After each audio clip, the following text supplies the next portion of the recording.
I cannot influence all people to engage in this sort of safe thinking, but I can suggest that you give it consideration in connection with this visit on the subject of accurate thinking. Na kokoka ko-influencer batu nyonso te s'engager na sorte ya kokanisa oyo avec sécurité, kasi nakoki kopesa likanisi ke opesa yango considération na kolandisa visite oyo na lien ya sujet ya kokanisa avec précision.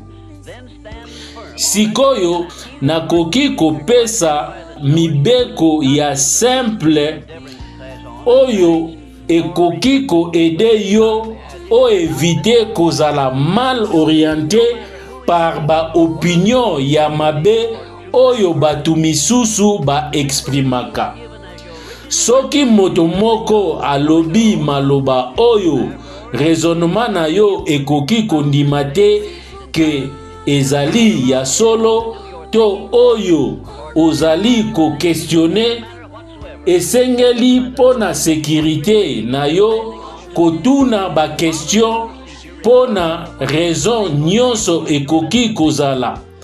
Tuna simple question moko après ndenge nini oyebi pe tikala ferme na question yango ti eko forcer même molobi a identifier source esika azwaki information oyo azweli initiative ya ko faire passer comme un fait.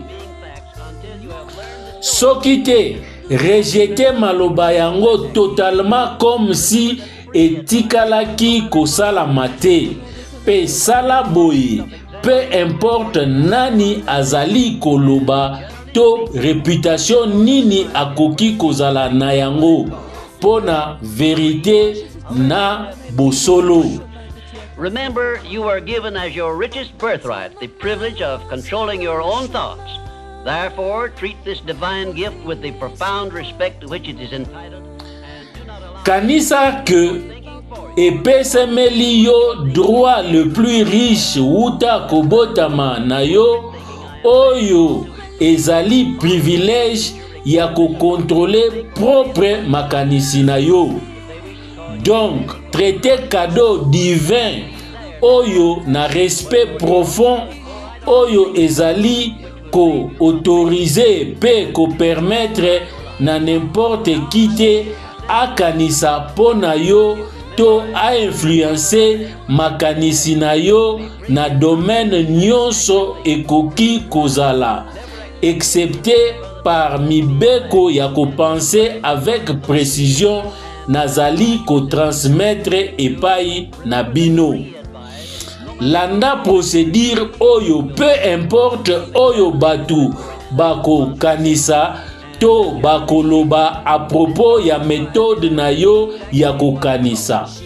Soki bako souhaité babenga yo cynique to mutu akipaka moral te to babenga yo Saint Thomas moto ya ba doute, tika yango ezala malheur na bango, kasi pona bolamu na yo kende tout droit na kokanisaka par mibeko oyo eko bikisa yo na ba erreur ebele pe ba tragédie na kati ya vi na yo.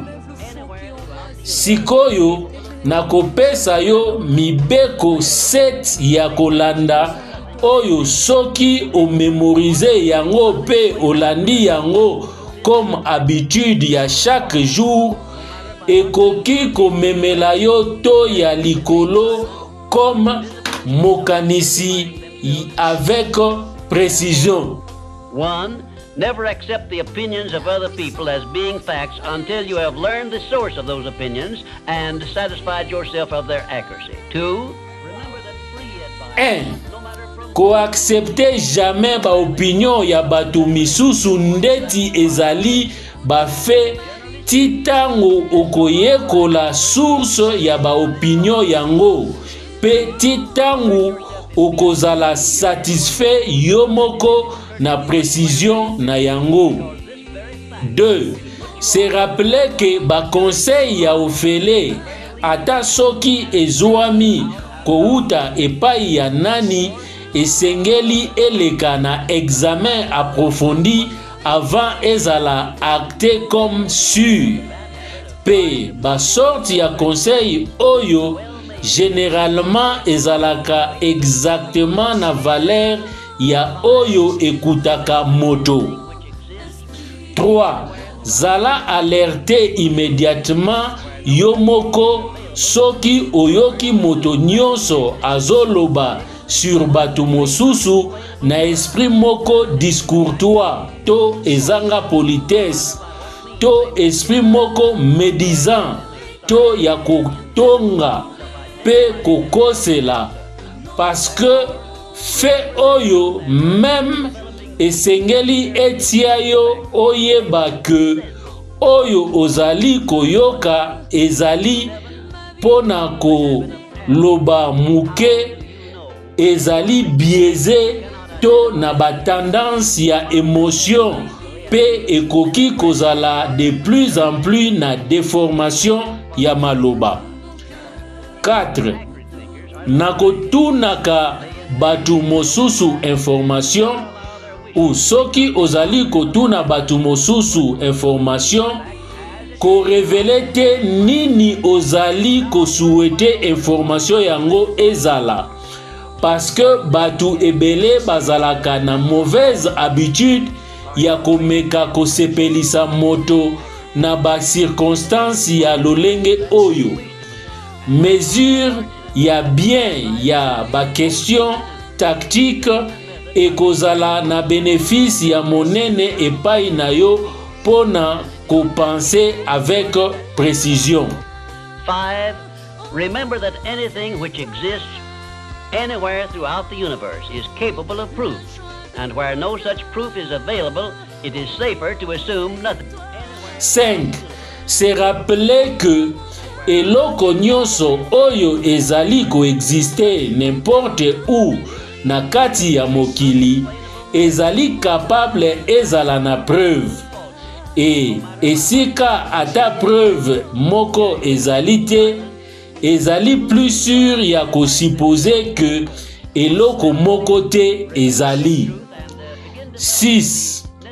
Moko ya ba miracle oyo ezali explicable ezali le fait que vérité na lokuta nyonso mibale, peu importe par quel moyen nini bazali exprimer, basakompanyaka na moyen moko invisible silencieux ya kosidentifier bango moko ndenge bazali. Donc, se rappeler na vérité oyo pe banda ko développer faculté nécessaire ya intuition po e permettre yo o sentir nini ezali faux pe nini ezali vrai. 7. Landa habitude ya kotunaka ndenge nini oyebi tangu moto nyonso azoloba maloba oyo okoki ko identifier te comme vrai. Landa habitude oyo avec fidélité pe okomona batu ebele kobundana pe kokoma rouge na elongi tango ozali ko insister sur réponse moko direct. Batu oyo bazali mingi ba kanisi avec précision ezali ba scientifique, basalaka ba recherche na esprit ouvert pe ba permetaka jamais basoué na bango ekoma ba papa moboti ya ba fait, kasi batretaka chaque fait ndenge ezali et non ndenge balingaki yango ezala. Now, one final word of warning I feel I should leave with you. Study yourself carefully, and you may discover that your own emotions are your greatest hand. Sikoyo liloba moko ya suka pona kokebisa nazali kosentir natike labino. Mi étudier yo moko et okoki ko découvrir que ba propre émotion na yo ezali handicap na yo ya monene koleka na makambo etali kokanisa avec précision. Ezali facile pona yo ondima eloko oyo ozali kosouete kondima. Et malheureusement, yango ezali précisément oyo batu ebele basalaka. Oyo ezali méthode moko na yango batu ebele ba mikondanaka bango moko na échec pe défaite ya libela. Et ezali méthode oyo efongolaka monene enveloppe wana oyo ekangama oyo na kati na yango ezali na liste ya ba etumbu esengeli kofuta na koneglijaka kozwa kibokonzi likolo ya makanisi na bango pe kosalela yango pona ba fin to basuka moko constructive oyo ezali bénéfique pona bango moko. And now, until our next visit, may I say goodbye. Sikoyo ti na visite na biso ekolanda na koki koloba goodbye to au revoir.